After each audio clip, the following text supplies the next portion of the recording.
साथियों, टॉपिक बहुत इम्पोर्टेंट है। क्रीमी लेयर के ऊपर हम लोग अपनी बात रखेंगे, आरक्षण के ऊपर अपनी बात रखेंगे। और जैसा कि सभी साथी लोग आजकल टीवी अखबार के माध्यम से और सोशल मीडिया के माध्यम से ये जानकारी मिल रही है सभी साथियों को कि सुप्रीम कोर्ट ने, सर्वोच्च न्यायालय ने एक फैसला सुनाया है कि SC ST का जो आरक्षण है उसके भी 2 हिस्से किए जा सकते हैं। उसको भी सब कैटेगरी में उसको बदला मतलब काटा जा सकता है, उसकी 2 कैटेगरी की जा सकती हैं। हालांकि इसकी तैयारी इन लोगों की काफ़ी दिन से चल रही थी, लेकिन बीच बीच में इसमें रुकावटें आती रही। सुप्रीम कोर्ट कभी अपने फैसले पे बदलते रहे और पहला भी जो निर्णय था वो भी सुप्रीम कोर्ट का ही था, लेकिन अब फिर सुप्रीम कोर्ट ने अपने पहले वाले निर्णय को पलटते हुए ये निर्णय लिया। हालांकि सुप्रीम कोर्ट को संविधान का रक्षक माना गया है, राष्ट्रपति को कस्टोडियन माना गया है कि उसकी कस्टडी में भारत का संविधान रहेगा और सुप्रीम कोर्ट देख रेख करेगा कि वो संविधान के अकॉर्डिंग सरकार काम कर रही है या नहीं कर रही है। हालांकि कुल मिलाकर के जो बात आती है वो सरकार पर ही आती है।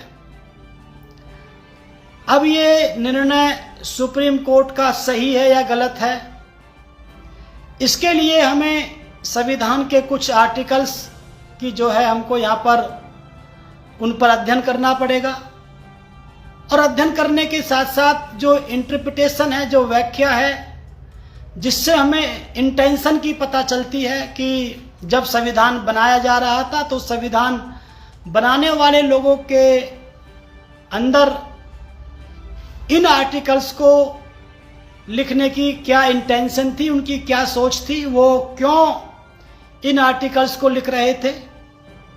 तो ये छोटी छोटी हम बातों पे हम लोग डिस्कस करेंगे और मुश्किल से 5, 7, 10 मिनट में इस पूरे लाइव को हम लोग समाप्त करेंगे। लंबी वीडियो नहीं करेंगे क्योंकि सबको ब्रीफ में समझाने का प्रयास करेंगे। ये भारत का संविधान है, आप इसको देख सकते हैं, ये आपको उल्टा दिखाई देगा, लेकिन ये जो है ये बेयर एक्ट है जो बिल्कुल एज इट इज होता है, जो संविधान पार्लियामेंट में रखा है, राष्ट्रपति के पास रखा हुआ है। तो उस पर जो है साथियों ये वो बेयर एक्ट है जिसको कानून की पढ़ाई पढ़ते समय भी उसको जो है इसी को पढ़ाया जाता है। तो ये बेयर एक्ट है। जब हम सम्मानित साथियों इसका अध्ययन करते हैं तो जब आपने देखा होगा आपके अखबारों में भी आ रहा है कि आर्टिकल 15(4) और 16(4) का जिक्र आ रहा है बार बार। आर्टिकल अनुच्छेद 15 का क्लॉज 4 और अनुच्छेद 16 का क्लॉज 4, इन 2 आर्टिकल्स का जिक्र जो है ये आ रहा है बार बार। तो इनके बारे में हम लोग डिस्कस करेंगे। इससे पहले थोड़ा सा हम लोग जानेंगे कि सम्मानित साथियों ये जो आर्टिकल जो 15 है और 16 है ये भारत देश के संविधान के पार्ट 3 यानी कि फंडामेंटल राइट मैं बेस बनाऊंगा। इन बातों को मैं इसलिए बता रहा हूं जिससे कि आपको आगे समझ आ सके। बेस बनाता हुआ मैं अपनी बात को आगे लेकर के चलूंगा। ये भारत देश के संविधान के पार्ट 3 यानी कि फंडामेंटल राइट के नाम से जो जाना जाता है, मूल अधिकारों के नाम से, उसका ये भाग है। और उसका जो है ये जो है इसमें जो है ये पहला सब चैप्टर है, पहला चैप्टर है इसके यूनिट का उसके पार्ट 3 का जो है सब चैप्टर जो है ये सब पार्ट जो है ये आर्टिकल 14 से लेकर के 18 तक है, जो आपने कभी 6ठी, 7वीं, 8वीं क्लास में पढ़ा होगा। राइट टू इक्वलिटी, समता का अधिकार, इन सब चीज़ों के अंदर ये आता है कि राइट टू इक्वलिटी, सबको इक्वल किया जाएगा, इक्वलिटी का अधिकार है, समता का अधिकार है, सबको समानता का अधिकार है। ये इस चैप्टर के अंदर ये रखा गया। ये बात मैंने इसलिए बताई क्योंकि ये जो आर्टिकल 14 से लेकर 18 तक जो रन कर रहे हैं भारत देश के संविधान में, ये चारों के चारों आर्टिकल को बनाने का जो उद्देश्य है संविधान सभा का, उसका उद्देश्य है कि राइट टू इक्वालिटी, सबको समता का अधिकार रहेगा, सबको जो है सब समान होंगे। तो यहां पर ये मैंने बेस बनाने का प्रयास किया। तो हम लोग चलते हैं आर्टिकल 15(4) और 16(4) पर। ये बेस बनाता हुआ मैं चलूंगा जिससे कि आगे आपको समझ में आ सके कि सुप्रीम कोर्ट ने जो बोला है वो कहां तक सही है, कहां तक गलत है। साथियों, सुप्रीम कोर्ट भी एक आदमी ही होते हैं, वहां पर भी लोग ही बैठे होते हैं, गलती किसी पे भी हो सकती है। मैं ये भी नहीं कह रहा हूं कि टोटली गलत है, लेकिन मैं संविधान की मंशा के अनुसार अपनी बात बताने का प्रयास करूंगा। आप लोगों की समझ में आएगा। अवेयरनेस होना बहुत जरूरी है। अवेयरनेस इज द जो है मेन फंडामेंटल राइट। अवेयरनेस नहीं है तो आपके पास फंडामेंटल राइट का कोई मतलब नहीं है। अगर आप अवेयर नहीं है, जो बेसिक राइट होता है वो अवेयरनेस होता है किसी भी देश के नागरिक का, किसी भी देश के सिटीजन का।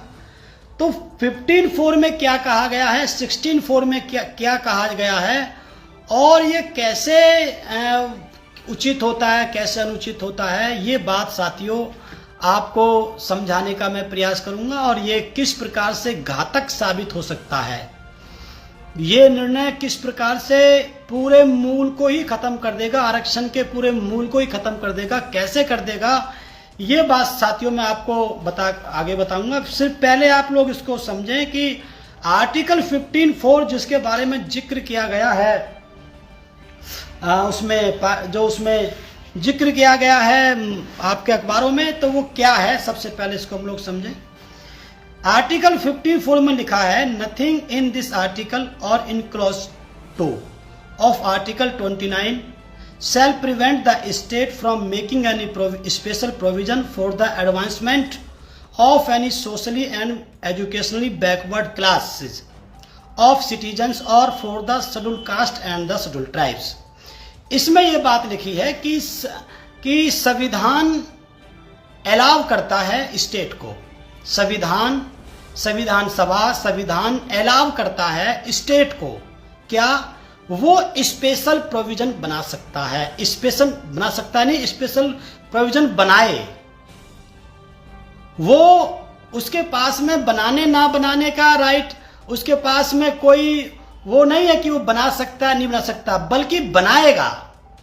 शैल वर्ड इसमें यूज किया गया है। अगर उसके पास वो डिस्क्रिमिनेटिव पावर होती, उसके पास अपनी सोचने की वो होती, उसकी मनचाही होती कि वो बनाए या ना बनाए, ये स्टेट के ऊपर डिपेंड करता है। अगर ऐसा होता तो ये अनुच्छेद आपके पार्ट 4 में होते, भारत देश के संविधान के DPSP में होते, directive principle of state policy में होते, वो आपके पार्ट 3 में नहीं होते। अगर पार्ट 3 में है, सेल वर्ड का यूज किया गया है, तो इसका मतलब स्टेट बाउंड है, स्टेट अवश्य बनाएगा। ये संविधान कहता है कि सरकार बनाएगी, 100% बनाएगी। क्या बनाएगी? स्पेशल प्रोविजंस बनाएगी, कुछ विशेष उसके लिए रास्ते बनाएगी, प्रोविजंस बनाएगी। किसके लिए? फॉर एडवांसमेंट, उसको एडवांस करने के लिए। किसको एडवांस करने के लिए? उन लोगों के लिए जो लोग सोशली और एजुकेशनली बैकवर्ड हैं, जो पिछड़े हुए हैं सामाजिक तौर से और शैक्षिक तौर से, जो लोग पिछड़े हुए हैं, उनको अपलिफ्ट करने के लिए, उनको एडवांस करने के लिए स्पेशल प्रोविजन बनाएगी स्टेट। ये हमारा भारत का संविधान कहता है। आगे लिखा है, और for the scheduled caste and scheduled tribe, और स्पेशल प्रोविजन बनाएगी शेड्यूल्ड कास्ट के लिए और शेड्यूल्ड ट्राइब के लिए। Backward class, socially and educationally backward जो लिखा हुआ है वो अलग पार्ट है, और उसके आगे लिखा हुआ है, आगे उसको आप पढ़ेंगे तो उसमें एससी और एसटी अलग लिखा है, schedule caste and schedule tribe अलग लिखा है। यानी कि स्पेशल प्रोविजन बनाएगी बैकवर्ड क्लास के लिए जो सोशली एजुकेशनली बैकवर्ड है, जिसमें ओबीसी आते हैं, और एससी एसटी के लिए ऐसे एससी एसटी की बात अलग है, एससी एसटी के लिए अलग बोला गया। वहां पर सोशली और एजुकेशनली बैकवर्ड वे लोग पहले ही मान लिए गए हैं, उसमें स्टेट आइडेंटिफाई नहीं करेगी कि वहां पर वो सोशली और एजुकेशनली बैकवर्ड हैं। जब वो कौन सा वहां से साइमन कमीशन आया था तो तब वो डिसाइड हो चुका था कि ये जातियां सोशली और एजुकेशनली बैकवर्ड हैं, इसीलिए उन लोगों को जो है एससी और एसटी की कैटेगरी में रखा गया। तो इसलिए यहां पर जो बात है ये उन लोगों के, तो लेकिन बात जो यहां पर आ रही है वो बैकवर्डनेस की और जो आरक्षण के अंदर आरक्षण की बात जो आ रही है वो आ रही है एससी और एसटी को लेकर के। सम्मानित साथियों, ये मैंने 15.4 के बारे में आपके बीच में अपनी बात रखी। अब मैं 16.4 को और थोड़ा सा बता करके और उसके बाद में सम्मानित साथियों मैं ब्रीफ करूंगा इसको। और 16.4 में लिखा हुआ है, nothing in this article shall prevent the state from making any provision for the reservation of appointment और post in favor of any backward class of the citizen which is in the opinion of the state is not adequately represented in the service under the state। इसमें ये बात कही गई है कि state जो है ये मानता है कि वो जो लोग एडिक्वेटली रिप्रेजेंटेटेड नहीं हैं, जिन लोगों की सरकार के संस्थानों में बराबर भागीदारी नहीं है, उनके लिए उनको रिप्रेजेंट करने के लिए जो रिजर्वेशन की तैयारी जो है वो स्टेट करेगी, सरकार करेगी। तो मेरे सम्मानित साथियों, यहाँ पे कहने का मतलब ये है कि यहाँ पर जो सरकार की जो ड्यूटी है, स्टेट की जो ड्यूटी है वो ये है कि जो समाज एससी एसटी समाज जिसको मान लिया गया है कि सोशली और एजुकेशनली बैकवर्ड है, इसलिए उसको शेड्यूल बनाया गया कास्ट का, शेड्यूल कास्ट और शेड्यूल ट्राइब। तो सम्मानित साथियों, वे लोग अगर सरकार के मेन स्ट्रीम में अगर उनका हिस्सा नहीं है तो उनको पहुंचाने के लिए कोटा रिजर्व करेगी स्टेट यानी कि सरकार। इस बात को लेकर के सम्मानित साथियों यहाँ पे एडिक्वेटली रिप्रेजेंटेटेड अगर जो नहीं है उनके लिए ये वर्ड यूज किया गया है। लेकिन बात यहाँ पर जो आती है निकल के वो ये आती है कि सुप्रीम कोर्ट ने या सरकार की मंशा जो है वो ये है कि वो ये कह रहे हैं कि जो लोग आरक्षण प्राप्त करके आगे चले गए हैं, जो मजबूत हो गए हैं, उनको अब आरक्षण का लाभ नहीं मिलना चाहिए। जो लोग कमजोर रह गए हैं, जिनको आरक्षण नहीं मिला है, उनको आरक्षण का लाभ मिलना चाहिए। जिनको ज्यादा आवश्यकता है आरक्षण की, उनको लाभ मिलना चाहिए, ऐसा सुप्रीम कोर्ट का कहना है। इसलिए ये डिसीजन आया है सम्मानित साथियों। अब यहाँ पर मंशा जो है, इनकी जो इंटेंशन है, इसको हम लोगों को समझना है कि यहाँ पर इंटेंशन क्या है। पहली बात तो बैकवर्डनेस का जो क्राइटेरिया है वो सोशली एंड एजुकेशनली बैकवर्ड है।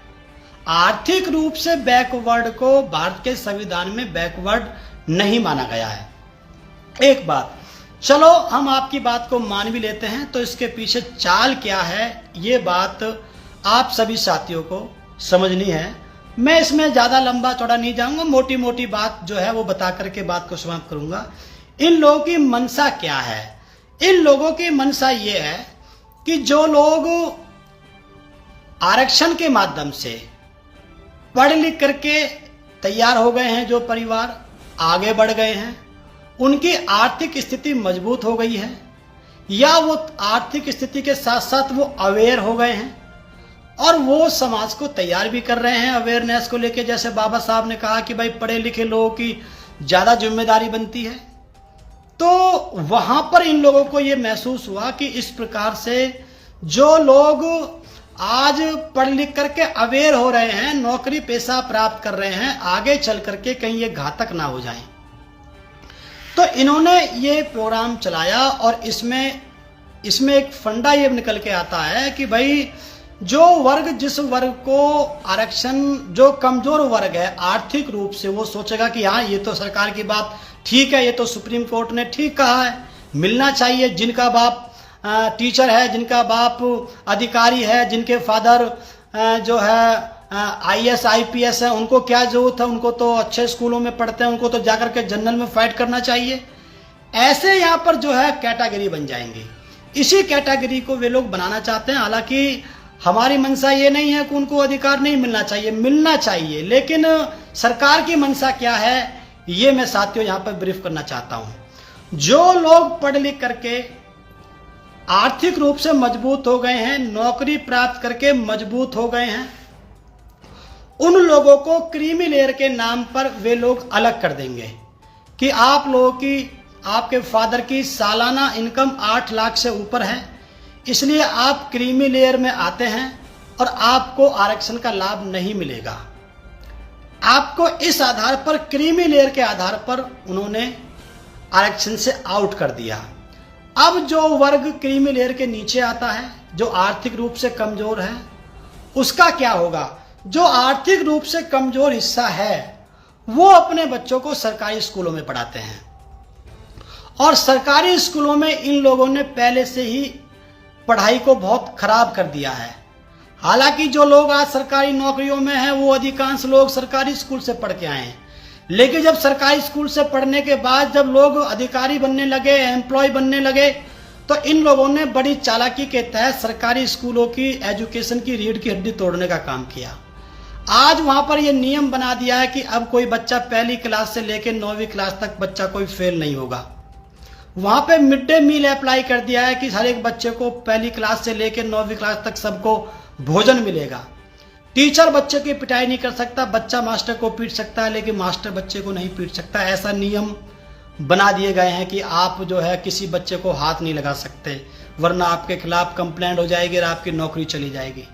जब टीचर के हाथ से ये चीज चली जाएगी, फेल होने का बच्चे के अंदर डर नहीं रहेगा, तो बच्चा खाने में उलझा रहेगा, और जब 10वीं का बोर्ड का एग्जाम आएगा तो वो बच्चा फेल हो जाएगा। तो जो बच्चा, उसका बेस कमजोर कर दिया सरकार। जो कमजोर स्थिति के जो लोग हैं, जो आर्थिक रूप से कमजोर लोग हैं, जब वो अपने बच्चों को सरकारी स्कूल में पढ़ाएंगे तो वो लोग कंपटीशन तक पहुंच ही नहीं पाएंगे, उनकी रीढ़ की हड्डी पहले ही तोड़ दी जाएगी। और जो लोग पढ़ लिख करके तैयार हो गए हैं, जो अपने बच्चे को प्राइवेट सेक्टर में पढ़ा रहे हैं, मजबूत स्थिति में हैं, कंपटीशन के लिए तैयार कर रहे हैं, उनको ये बात कह करके अलग कर दिया जाएगा कि भाई आप तो क्रीमी लेयर में आते हैं, और जो बच्चे कमजोर स्थिति में हैं वो सरकारी स्कूलों से जो पढ़ करके आएंगे उनको 10वीं 12वीं को पास ही नहीं होने दिया जाएगा, उनको 90% बच्चों को वहीं पर फेल कर दिया जाएगा, उनकी बेस को कमजोर कर दिया जाएगा। तो कहीं ना कहीं एक तरफ क्रीमी लेयर के नाम पर और एक तरफ अयोग्यता के नाम पर वो लोग वहां तक पहुंच ही नहीं पाएंगे। इस प्रकार से ये सरकारी विभागों में से आपका हिस्सा जो है उसको वो खत्म करने का इन लोगों का कार्यक्रम है। हालांकि इन्होंने अधिकांश सरकारी इंस्टीट्यूट को, सरकारी जो विभाग हैं उन सबको इन्होंने प्राइवेट कर दिया है।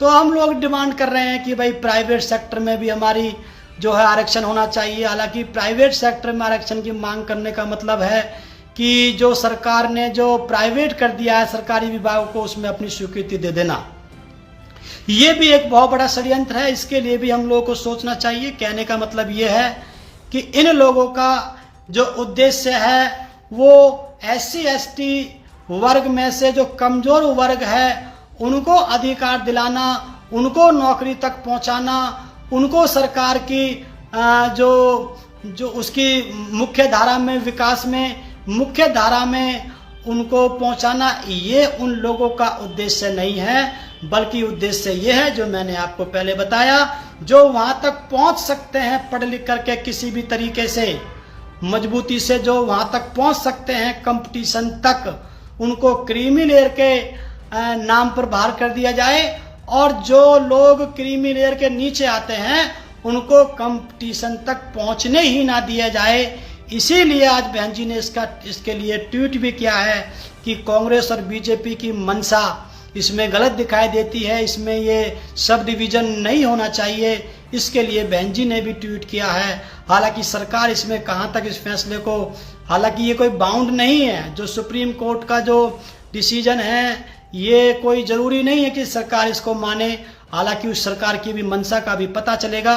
तो इसलिए सम्मानित साथियों, पहले ही हमारे महापुरुष लोग कहते रहे हैं कि कांग्रेस और बीजेपी एक सांपनाथ एक नागनाथ है, इनसे हमको बच के रहना है। तो जो लोग, आप लोगों ने डाल भी रखा है, जो लोग संविधान बचाने का जिम्मा उठा रहे थे, जो लोग ये कह रहे थे कि बीजेपी संविधान को बदलना चाहती है और हम संविधान को बचाना चाहते हैं, उसी समाजवादी पार्टी और कांग्रेस पार्टी के नेताओं ने इसका स्वागत किया है और अपने स्टेट में वो लोग लागू करने जा रही है। कांग्रेस और सपा अगर यहाँ पर स्टेट में होती तो वो भी अपने स्टेट में लागू करती। हालांकि सपा पहले से ही आरक्षण विरोधी रही है, लेकिन सम्मानित साथियों, हमको इस बात को समझना होगा।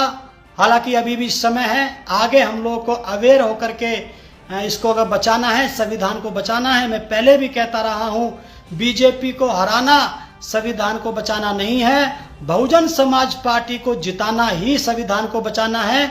ये समाजवादी पार्टी, ये कांग्रेस पार्टी पहले से ही संविधान और आरक्षण विरोधी रही है। इसलिए मेरा सभी साथियों से निवेदन है, वीडियो मैंने छोटी की है, इनका उद्देश्य कमजोर लोगों को ऊपर तक पहुंचाना नहीं है, बल्कि मजबूत लोगों को क्रीमी लेयर के नाम से हटा करके और कमजोर लोगों को वहां तक पहुंचने ना देने के नाम पर, उनकी सरकार में इन्होंने जो है पूरी तैयारी कर ली है, वो किसी भी तरीके से सरकारी स्कूलों के माध्यम से वहां तक आपको नहीं पहुंचने देंगे। ये टोटली आरक्षण को समाप्त करने का तरीका है, चाहे वो प्राइवेटाइजेशन का मामला रहा हो, प्राइवेट करने का, और चाहे ये आरक्षण का ये सब डिवीजन का मामला रहा हो। कहीं ना कहीं ये इस मूवमेंट को कमजोर करने का प्रोग्राम है। आप लोगों ने हमारी बात को ध्यान से सुना, सभी साथियों का धन्यवाद। मैं पीपीटी और प्रोजेक्टर के माध्यम से विस्तार से आपको समझाने वाला था, लेकिन हमने अभी ये 5-10 मिनट में अपने ये वीडियो आप लोगों के सामने पहुंचाया। आप सभी साथियों का बहुत बहुत धन्यवाद। और मैं निवेदन करता हूं कि सभी साथी इसको सुनने के बाद आप इसको शेयर भी करें, सभी ग्रुप में शेयर करें, और बाकी जो है हम आपके बीच में आते रहेंगे। इसी के साथ मैं अपनी वाणी को विराम देता हूं। जय भीम, जय भारत, जय कांशीराम, जय भगत सिंह, जय बसपा। धन्यवाद।